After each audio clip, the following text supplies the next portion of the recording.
Bakit nag-backfire? Well, alam niyo po kasi, itong EO ni Trump, yan lang po yung latest na ginawa ng Amerika laban sa ICC.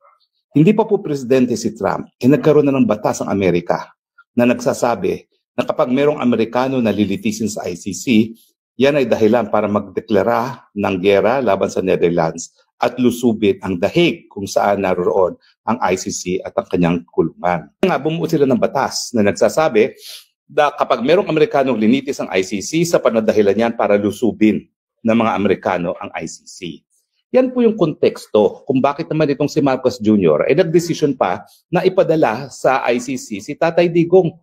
Hindi pa niya naisip na kung mga Amerikano at hindi lang si Trump ay merong batas na nagsasabi na dahilan para lusubin ang The Hague kapag merong Amerikanong nalitis dyan sa ICC na yan, di ba niya naintindihan na kapag siya gumawa ng kahit anong bagay para itaguyod ang gawain ng ICC, yan ay makukonsiderang banta sa seguridad ng mga Amerikano. Kasi kapag ikaw ay nakipagtulungan sa ICC, ibig sabihin yan, ini-endorso mo yung gawain ng ICC at in other words, kinukontra mo yung sinasabi ng mga Amerikano na illegal yung gawain ng ICC, ito'y labag sa soberenya